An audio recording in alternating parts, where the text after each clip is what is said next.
বরযাত্রী প্রায় 3 ভাগ খানাও শেষ। জামাইয়ের যখন হানা দিছে না, জামাইয়ের হানা দেওয়ার পরে জামাই বলতেছে যে আমার হাসি কোথায়। বিয়ের আসর, বরযাত্রী এসেছে, খাওয়া দাওয়ার আয়োজনও শেষ, কিন্তু বিয়ের আনুষ্ঠানিকতা শুরুর আগে খাবার নিয়ে হলো শুরু তর্ক। আর সেই তর্কের জেরেই শেষ পর্যন্ত বিয়েটাই হলো না। ঘটনাটি ঘটেছে ব্রাহ্মণবাড়িয়ার আখাউড়া উপজেলার ধরখার ইউনিয়নের তোলাতালা গ্রামে। গত 17 আগস্ট কনের বাড়িতে বিয়ের আনুষ্ঠানিকতায় যায় বরপক্ষ। সেখানে বরকে ফুলের তোড়া দিয়ে বরণ করা হলেও ফুলের তোড়া নিয়েও অসন্তোষ প্রকাশ করেন বর জুনায়েদ মিয়া। এরপর আসে খাবারের পালা। বরপক্ষের প্রায় 150 জন সহ 2 পরিবারের আত্মীয় স্বজনের খাওয়া দাওয়া শেষে বর, তার ভাই ও চাচার জন্য বিশেষ খাবারের আয়োজন করা হয়, কিন্তু সেখানে আস্ত খাসি না থাকায় আপত্তি জানান বর।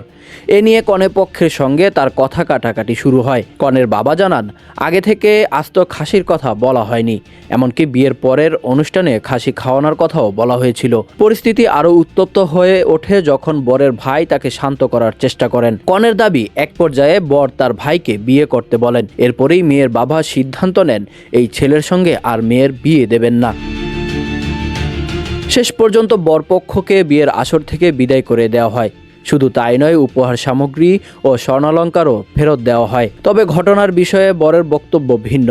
নিজের ফেসবুক পোস্টে জুনায়েদ দাবি করেছেন, খাবারের বিষয়টি মূল কারণ নয়, বরং খাওয়া দাওয়ার পর কনেপক্ষ পূর্ণ নির্ধারিত অঙ্কের চেয়ে 10 গুণ বেশি কাবিন দাবি করেছিলেন। তিনি ও তার পরিবার এতে রাজি না হওয়ায় কথা কাটাকাটি শুরু হয় এবং তাদের বিয়ের আসর থেকে বের করে দেওয়া হয়। বরের বড় ভাইও জানিয়েছেন, সেখানে বিভিন্ন কথা নিয়ে পরিস্থিতি খারাপ হয়ে যায় এবং শেষ পর্যন্ত বিয়ে না দেওয়ার সিদ্ধান্ত জানানো হলে তারা বরকে নিয়ে চলে আসেন। অন্যদিকে স্থানীয় ইউনিয়ন পরিষদ সদস্যের ভাষ্য, বর খাবার নিয়ে খারাপ আচরণ করেছিলেন এবং এ কারণেই কনের বাবা বিয়ে না দেওয়ার সিদ্ধান্ত নেন। ঘটনাটি সামাজিক যোগাযোগ মাধ্যমেও ব্যাপক আলোচনা তৈরি করেছে। বিয়ের মতো একটি গুরুত্বপূর্ণ সম্পর্ক, যেখানে পারস্পরিক সম্মান ও বোঝাপড়ার বিষয়টি সবচেয়ে গুরুত্বপূর্ণ, সেখানে খাবার কিংবা কাবিন নিয়ে মতবিরোধ কিভাবে মুহূর্তেই পুরো পরিস্থিতি বদলে দিতে পারে, এই ঘটনাটি যেন তারই একটি উদাহরণ।